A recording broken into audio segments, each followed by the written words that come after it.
ஓம் ஸ்ரீ குருபியோ நமக. ஓம் ஸ்ரீ மகா பெரியவா சரணம். ஆகஸ்ட் 10 சனிக்கிழமை இன்றைய தினம் ஆடி மாதத்தில் வரக்கூடிய வளர்பிறை சஷ்டி விரதம். உங்கள் வீட்டோட பூஜை அறையில் முருகனை நினச்சி இந்த ஒரு கற்றாழை தீபத்தை ஏற்றி வைங்க. உங்களோட ஒட்டுமொத்த பொருளாதார பிரச்சனைக்கும் ஒரு தீர்வு கிடைக்கும். அது என்ன தீபம் அப்படிங்கிறத பற்றி பார்க்கலாம். அதுக்கு முன்னாடி நம்மளோட வீடியோஸை இப்போ தான் நீங்கள் ஃபஸ்ட் டைம் பார்க்குறீங்க அப்படின்னா மறக்காமல் சப்ஸ்கிரைப் பண்ணிக்கோங்க. இது மாதிரி அப்டேட் தெரிஞ்சுக்கிறதுக்கு பக்கத்தில் இருக்கக்கூடிய நோட்டிஃபிகேஷன் பெல்லையும் கிளிக் பண்ணிக்கோங்க. இப்போ எந்த தீபம் எத்தனை மணிக்கு ஏற்றலாம் அப்படிங்கிறத தெளிவாக பார்ப்போம். முருகப்பெருமானுக்கு உகந்த திதியாக கருதப்படுவது சஷ்டி திதி. அன்றைய தினம் நாம் முருகப்பெருமான் நினச்சி வழிபாடு செஞ்சால் முருகப்பெருமானோட அருளால் நாம் கேட்டது எல்லாம் அப்படியே கிடைக்கும்.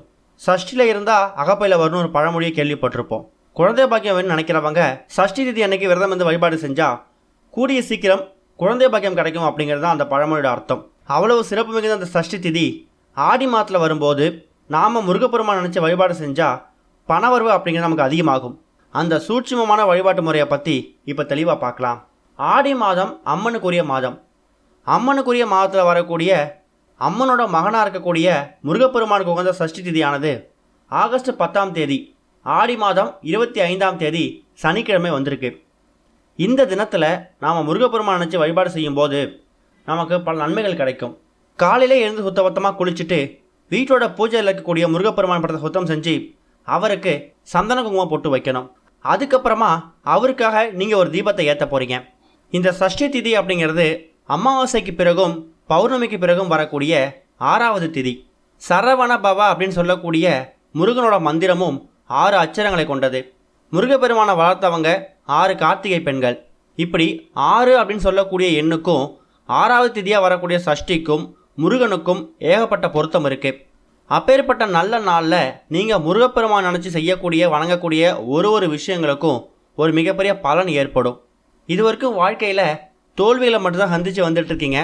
ஏறுமுகத்தை பார்த்ததே இல்லை அப்படின்னு நினைக்கிறவங்களுக்கு ஆறுமுகத்தோட அருள் பரிபூர்ணமாக இருந்தால் இனி ஏறுமுகம் கண்டிப்பாக இருக்கும். இன்றைய தினம் கண்டிப்பாக முருகப்பெருமானுக்கு பிடிச்ச ஏதாவது நைவேத்தியத்தை செஞ்சு வச்சு படைக்கணும். ரொம்ப பெருசாக சமைக்க முடியல, ரொம்ப பெருசாக நைவேத்தியம் செய்ய முடியலையா, முருகப்பெருமானுக்கு ரொம்ப பிடிச்ச பஞ்சாமிரத்தை கூட செஞ்சு வைக்கலாம். 2 வாழைப்பழம், வெல்லம், பேரிச்சை, கொஞ்சமாக தேன், இது எல்லாத்தையும் ஒன்றா சேர்த்து பஞ்சாமிரதம் தயார் செஞ்சு அதை நீங்கள் முருகப்பெருமானுக்கு சஷ்டி தினத்தில் நைவேத்தியமாக படைக்கலாம்.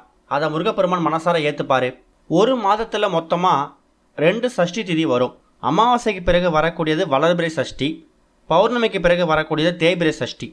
இதில் அமாவாசைக்கு பிறகு வரக்கூடிய வளர்பிறை சஷ்டி இருக்கு இல்லையா, அதுதான் ஒரு மாதமும் வரக்கூடிய பெரிய சஷ்டி விரதம். தேய்பிறை சஷ்டி விரதத்தை விட வளர்பிறை சஷ்டி விரதத்துக்கு தான் பக்தர்கள் அதிக முக்கியத்துவம் கொடுப்பாங்க. அதுக்கு முக்கியமான காரணம் என்னென்னா, அவங்கக்கிட்ட இருக்கக்கூடிய பேரு புகழ் செல்வம் இதெல்லாம் பெருகிக்கிட்டே போகணும், வளர்ந்துக்கிட்டே போகணும். அப்படின்னா கண்டிப்பாக வளர்பிறை சஷ்டி விரதம் ரொம்ப முக்கியத்துவம் வாய்ந்ததாக இருக்கும். அன்றைய தினம் நீங்கள் உங்ககிட்ட இருக்கக்கூடிய எல்லா விஷயங்களும் வளர்ந்துக்கிட்டே போகணும்னா முருகப்பெருமானுக்கு பிடிச்ச சில விஷயங்களை நீங்கள் செய்யணும். அது போக நீங்கள் ஏற்றக்கூடிய தீபமாக இருக்கட்டும், நீங்கள் சொல்லக்கூடிய மந்திரமாக இருக்கட்டும், இது எல்லாத்துக்கும் தனித்தனியான சக்தி இருக்குது. அப்படிப்பட்ட ஒரு தீபத்தை தான் நீங்கள் ஆடி மாதத்தில் வரக்கூடிய இந்த ஒரு வளர்பிறை சஷ்டி திதி அன்னைக்கு ஏற்ற போகிறீங்க. இதுக்கு உங்களுக்கு தேவையான பொருள் என்ன அப்படின்னு கேட்டிங்கன்னா, ஒரே ஒரு துண்டு சோற்று கற்றாழை. கண்டிப்பாக எல்லார் வீடுகள்லையும் இல்லை எல்லா வீடு பக்கத்துலேயுமே சோற்று கற்றாழை அப்படிங்கிறது ரொம்ப ஈஸியாக எளிமையாக கிடைக்கக்கூடியது தான். அதை நீங்கள் ஒருத்தவங்க கிட்ட காசு கொடுத்து வாங்குறதா இருந்தால் கூட அந்தளவுக்கு பெருசாக செலவு பண்ண தேவையில்லை. அப்பேற்பட்ட சோற்று கற்றாழை ஒரே ஒரு துண்டு இருந்தால் கூட போதும். அதை வாங்கிட்டு வந்து கழுவி சுத்தப்படுத்தி வச்சுட்டு அதுக்கு மஞ்சள் குங்குமம் போட்டு வச்சுடுங்க. அடுத்ததாக 2 அகல் விளக்கு எடுத்துக்கோங்க. இந்த ஒரு தீபத்தை நீங்கள் எப்போ ஏற்றலாம்? சஷ்டி விரதம் அப்படிங்கிறது, சஷ்டி திதி அப்படிங்கிறது ஆகஸ்ட் 10 விடியற்காலை 1:46 ஆரம்பிச்சிடுது. அது ஆகஸ்ட் 11 விடியற்காலை 3 மணி வரைக்கும் இருக்கிறதால ஆகஸ்ட் 10 நாள் முழுக்க சஷ்டி விரதம் தான். காலை 9 மணிலேருந்து 10 மணி வரைக்கும் ராகு காலம், மதியம் 1:30 மணிலேருந்து 3 மணி வரைக்கும் யமகண்டம். இந்த 2 நேரத்தை தவிர மற்ற நேரங்களில் நீங்கள் இந்த தீபத்தை ஏற்றலாம்.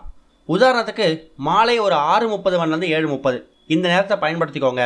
இந்த தீபத்தை ஏற்றுறதுக்கு எப்பவும் போல் நீங்கள் சஷ்டி விரதத்துக்கு எப்படி முருகனை வழிபாடு செய்வீங்களோ அதே மாதிரி முருகனுக்கு அலங்காரம் செஞ்சு பூக்கள் வச்சு அவருக்கு பிடிச்ச நைவேத்தியங்கள் செஞ்சு வச்சு அதுக்கப்புறமா நீங்கள் இப்போ நாம் சொல்லக்கூடிய அந்த தீபத்தை ஏற்றணும்.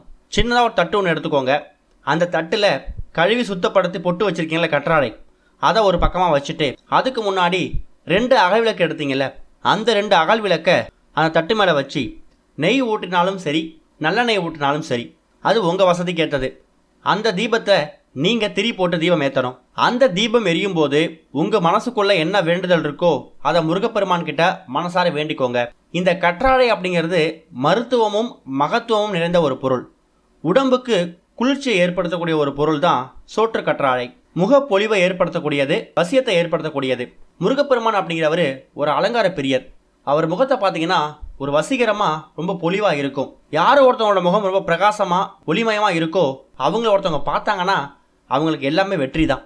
அப்படிப்பட்ட ஒரு பிரகாசமான முகத்தை கொடுக்கக்கூடிய இந்த ஒரு சோற்று கற்றாழையை நீங்கள் முருகப்பெருமான் நினச்சி உங்கள் வீட்டோட பூஜை அறையில் ஏற்றும் போது உங்களுக்கு வாழ்க்கையில் ஒளிமயமான பிரகாசமான எதிர்காலம் ஏற்படும்.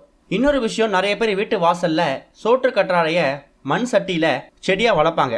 அதுக்கு காரணம் என்னென்னா, கேள்விப்பட்டிருப்பீங்க, சோற்று கற்றாழை அப்படிங்கிறது கண் திருஷ்டியை போக்கக்கூடிய ஒரு பொருள். வீட்டுக்குள்ள நெகட்டிவ் வைப்ரேஷன் எதையுமே அண்ட விடாது. அப்படி ஒருவேளை உங்கள் வீட்டில் ஏற்கனவே நெகட்டிவ் வைப்ரேஷன் இருந்தாலும் இந்த ஒரு சோற்று கற்றாழையை நீங்கள் வீட்டு வாசலில் வச்சு வளர்க்கும் போது இருக்கக்கூடிய நெகட்டிவ் வைப்ரேஷன், எதிர்மறையான எண்ணங்கள் எல்லாத்தையும் அந்த சோற்று கற்றாழை தனக்குள்ளே ஈர்த்துக்குமா. அப்பேற்பட்ட சக்தி வாய்ந்த இந்த ஒரு சோற்று கற்றாழையை நீங்கள் ஒரே ஒரு துண்டை பயன்படுத்தி ஒரு தீபத்தை ஏற்றும் போது உங்கள் வீட்டில் இருக்கக்கூடிய தேவையில்லாத கண் திருஷ்டி, எதிரிகளோட தொல்லை, கெட்ட எண்ணங்கள், எதிர்மறை எண்ணங்கள், இது எல்லாத்தையும் அந்த கற்றாழை உள்வாங்கிக்குமா. அதுக்கப்புறமா உங்கள் வீட்டில் பாசிட்டிவ் எனர்ஜி, நேர்மறையான எண்ணங்கள் மட்டும்தான் வளம் வரும். அது கூட சஷ்டி விரதத்தன்னைக்கு இந்த தீபத்தை ஏற்றும் போது முருகப்பெருமானோட அருளும் சேர்ந்து கிடைக்கும். பார்க்கறதுக்கு ரொம்ப எளிமையான தீபம் மாதிரி இருக்கும். ஆனால் இந்த தீபத்தை ஏற்றுறது மூலயமா கிடைக்கக்கூடிய பலன்கள் அப்படிங்கிறது அபரிமிதமானது.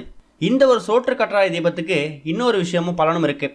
உங்கள் வீட்டில் இருக்கக்கூடிய பிள்ளைகள், உங்கள் குழந்தைங்க உங்களோட சொல் பேச்சு கேட்க மாட்டாங்க அப்படின்னாலும் இந்த சோற்று கற்றாழை தீபத்தை ஏற்றலாம். இந்த சோற்று கற்றாழை தீபத்தை தொடர்ந்து 11 வாரங்கள் ஏற்றி வர்றது மூலயமா எந்த கிழமை வேணாலும் நீங்கள் ஏற்றலாம். அப்படி ஏற்றிட்டு வர்றது மூலயமா உங்கள் வீட்டில் உங்கள் பேச்சு கடங்காமல் இருக்கக்கூடிய பிள்ளைகள் உங்கள் கட்டுக்குள்ளே வந்துடுவாங்க. நல்ல படிப்பு, நல்ல அறிவுன்னு சொல்லி அவங்க வாழ்க்கை மேம்படும். இன்னொரு பக்கம், இந்த ஒரு சஷ்டி தீதி அன்னைக்கு இந்த சோற்று கற்றாழை தீபத்தை நீங்கள் ஏற்றுறீங்க அப்படிங்கும்போது உங்களுக்கு வாழ்க்கையில் எல்லா விதமான வளங்களும் கிடைக்கும். சஷ்டி தீதி அன்னைக்கு இந்த தீபத்தை ஏற்றுங்க. அதுக்கப்புறம் அந்த சோற்று கற்றாழையை என்ன செய்யலாம் அப்படின்னா, வேறு எந்த விஷயத்துக்காகவும் அந்த சோற்று கற்றாழையை பயன்படுத்திருக்க வேணாம். ஏன்னா உங்கள் வீட்டில் இருக்கக்கூடிய எதிர்மறை எண்ணங்கள், கண் திருஷ்டி, தேவையில்லாத விஷயங்கள் எல்லாத்தையும் அந்த சோற்று கற்றாழையை உள்வாங்கியிருக்கும். அதை கால்படாத இடத்துலையோ இல்லை தண்ணியிலையோ கொண்டு விட்டுடுங்க. இந்த ஒரு சஷ்டி விரதம், அதுவும் ஆடி மாதத்தில் வரக்கூடிய வளர்பிறை சஷ்டி விரதம் அன்னைக்கு முருகப்பெருமான் நினச்சி இந்த தீபத்தை ஏற்றுங்க. கண்டிப்பாக உங்களுக்கு வாழ்க்கையில் ஒரு ஒளிமயமான பிரகாசமான எதிர்காலம் கிடைக்கும். இதுவரைக்கும் இறங்கு முகமாக இருந்துகிட்டு இருந்த உங்கள் வாழ்க்கையில் ஆறுமுகத்தோட உதவியோட ஏறுமுகம் ஏற்படும். முயற்சி செய்யுங்க, நல்லவே நடக்கும். ஓம் ஸ்ரீ குருபியோ நமக. ஓம் ஸ்ரீ மகா பெரியவா சரணம்.